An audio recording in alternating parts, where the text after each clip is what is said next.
title fight. Our man at ringside was Ronald McIntosh. Welcome to the York Hall in the East End of London, where our main event features one of the hottest prospects in all of boxing. Stand up! Stand up!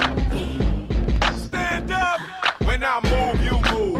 Just like that. When I move, you move. Just like that. Hell yeah! Hey DJ, bring that back. When I move, you move. Just like that. Hell yeah, hey DJ, bring that back. How you ain't gon' cut? Girl, I'm me. I'm the guy. Reason you in VIP. CEO, you don't have the CID. I'm young, wild, and strapped like G.I. Lee. Blah! An expectant and capacity crowd on hand here at the York Hall in Bethnal Green to see whether former amateur star David Haye can win his first professional title as he challenges for the vacant English Cruiserweight crown. Equally determined in the other corner, though, is Tony Dowling from Lincoln. He's taken his fight at just 5 days' notice, but his confidence is sky high after a career-best win last time out. Both boxers are in the ring, gloved up and ready to go. So let's join your commentary team of Duke McKenzie and John Rawling. And David Haye is a really highly touted prospect. Questions about his punch resistance, that this new title, the English title, is over 10 rounds. And there you see the rules. Referee the scorer, mandatory 8 count in effect. The fighter can only be saved by the bell in the final round, and it's on the 10-point must system. The winner of each round will get 10. Well, here's the Master of Ceremonies tonight, Mick Goodall. Ladies and gentlemen, Lion Promotions, a sports entertainment and media group PLC, proudly present tonight's main event. Exclusive on BBC Sport from York Hall, Bethnal Green, sponsored by 888.com, who proudly present a contest of 10 3-minute rounds for the vacant Cruiserweight Championship of England. Between and introducing the boxers, and firstly fighting out of the blue corner, wearing the white trunks trimmed with black, he comes from Lincoln and weighed in at 13 stone 8 pound. He brings to the ring a 15-fight professional record, 10 wins, 3 wins by way of knockout with 5 losses. Please welcome Lincoln's Tony Dowling.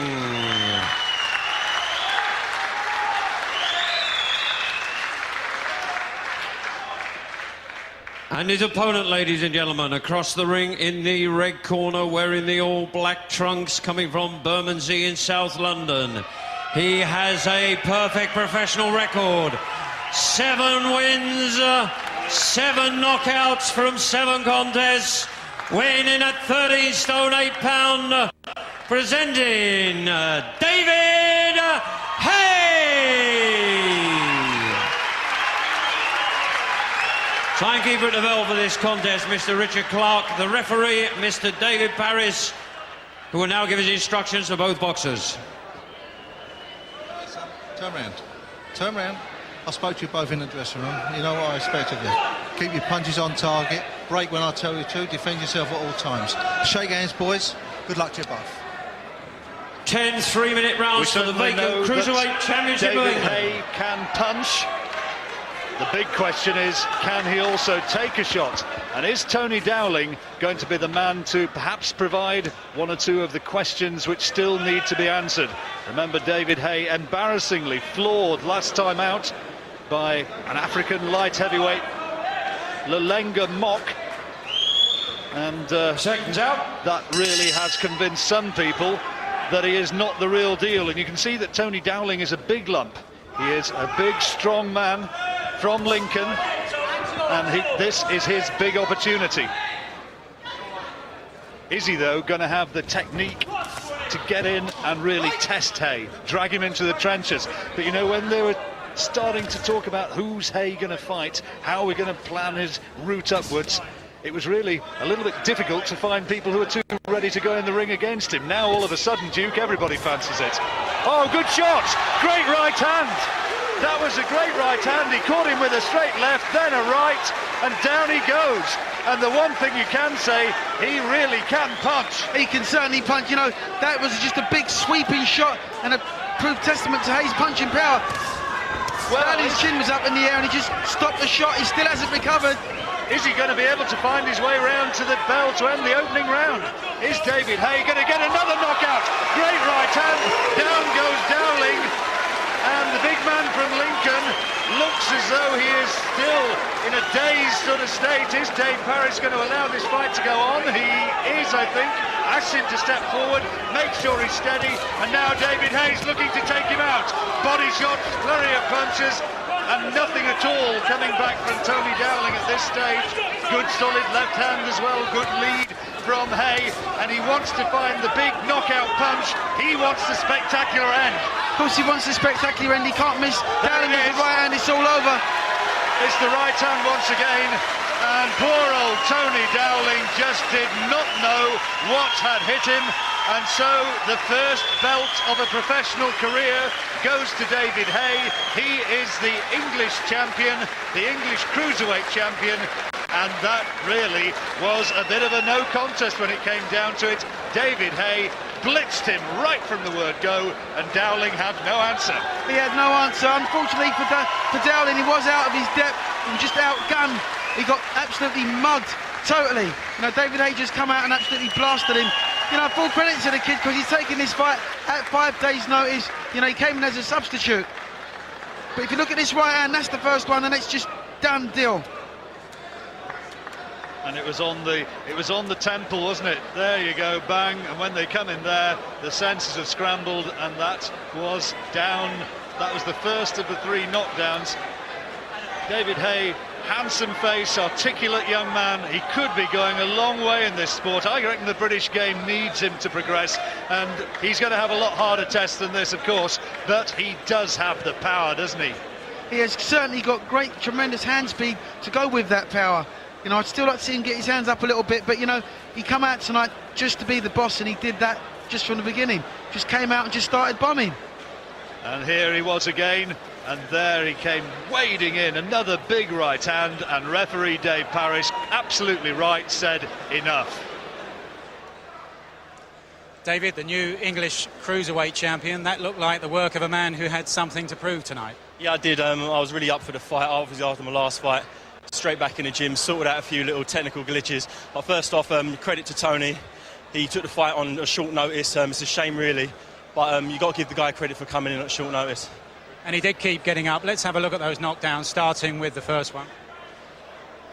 Yeah, I was measuring him up. Yep, work on that a lot in the gym. Took my head out. I'm happy with that, yeah. Because occasionally that right hand has been too long, hasn't it? It has, yeah, I've overreached with it occasionally, but I'm working on a lot in the gym, me and Adam Booth, at the first base, and everything's going really smooth. I feel on top of the world. I would have beat anyone tonight. The way I'm feeling, no matter who you'd put me in the ring with, I would have beat him. And not only beat him, I would have knocked him out. I'm positive about that. And then you kept your composure and looked for the openings once again, and we can see here the second knockdown. He's a really tough guy. This the shots that shot. He should have. I mean, most people wouldn't have got up from that, but he did. He kept coming, and you got to give the guy credit. And I mean, I'm English, and I'm an English champion now. That means a lot to me, you know. What about the status of these belts? You say it means a lot to you, but in the longer term, your career path, where will it figure? It's a stepping stone, you know. I'm proud to be English, and now I'm the English champion. I can defend it against other English guys. Now I'm going to look for the British title after next year. I want to be British champion. So whoever's British champion next year. Don't get too comfortable with that belt because I'm coming to get it off you. Then I'm going to go for the European and then conquer the world.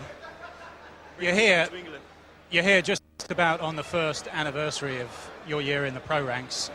What have you made of it? Has it been harder or easier than you figured it would be? I really didn't know what to expect from the professional game. Obviously, being a top-class amateur for so many years, it was a completely different sport. But things have gone really smoothly. Obviously, besides my last fight where I made a mistake, but it's just, this is where the learning's done, you know, in these sort of fights. But now I'm ready to start fighting the top elite guys in Britain. I'm ready for anyone. I'm going to stop calling people out because I've been calling people out since my first fight.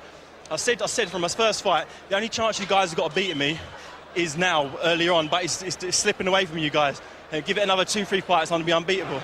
Well, an explosive performance from David Haye in his championship debut. And once again, we're joined by Richie and Steve for assessment and analysis. And Steve, what was your verdict? Well, he did there what we know he can do, and he showed us there why he is the best and the most exciting prospect in this country at the moment. He was devastated as an amateur. He's been devastating in most of his fights. And let's get it right. You know, we all criticised him for getting hit on the top of the head and going down in his last fight. But he still came back and stopped the guy. And tonight, he showed just how dangerous he can be and how accurate he can be and how focused he can be when he has to be. After that criticism he got last time out, was he looking to make a statement here tonight? Oh, definitely. I think he'd have beat the Incredible Hulk tonight here. The way he came into the ring, he was totally relaxed, but he was very, very focused. And he set his opponent up perfectly for that right hand over the top. Yeah. He done it with the jab a couple of times. He noticed that his opponent kept dropping that left hand, and then he brought the big right hand across, peach of a punch, and the referee, I mean, he had no option. He had to stop the fight. Just a word on Tony Dowling. He came down with a game plan, tried to make a fight of it, but what could he have possibly done to implement it? You know, Tony Dowling has lost in other fights. He's been hit on the chin, but he's a game fighter. We saw him on a show in Sheffield recently go 10 rounds. He's a brave guy, and I spoke to him afterwards as Haye was leaving the ring, and he said, "What could I do?" He caught me with the first shot. I don't remember anything else. Tony Dowling tonight showed tremendous heart. There was nothing he could do. Once he'd been set up with that jab and then that first right cross after 20 seconds, really the fight was over then, and you could make a case for it being stopped then. So we don't want to diminish David's performance, but the questions that remained after the mock fight haven't been answered tonight because Dowling didn't get a chance to hit him. No. What's your assessment of his punch resistance and his concentration? Well, I mean, it was a flawless display today, so you can't really answer those questions yet. I think for me, he's got to go in against guys who are going to give him a few rounds on. That is the be-all and end-all now for David Haye. He's got to get in against guys like Bruce Scott, like Lee Swaby, like Robert Norton, experienced fellas that will extend him. He doesn't need to go for titles yet. There's plenty of time to go for titles. He needs rounds under his belt against more experienced opposition. But if he's hitting guys like that, are they going to stand up to him and give him those rounds that he needs? What he needs to do, Ron, is throughout history, there's always an opponent who comes in who stands up to everything. There's always one guy that ruins the form book and stands there taunting the young banger. It's happened to Ali, happened to Lennox Lewis, happened to Frank Bruno, happened to Herbie Hyde. There's always a big guy who they can't topple.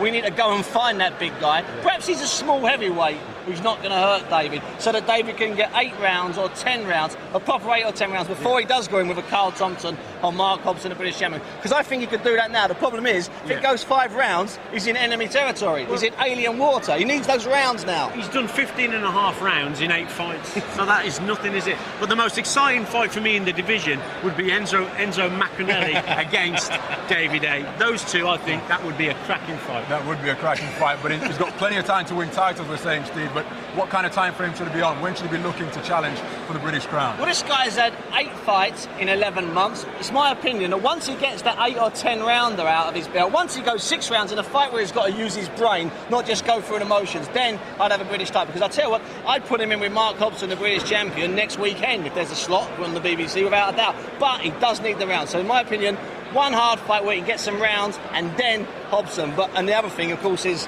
old Super Carl Thompson, 57 years of age, the indestructible. Of course, that would be a great fight. Okay, guys, thanks very much. We are going to wrap it up there. David Haye is the new English Cruiserweight champion after a destructive first-round knockout of Tony Dowling.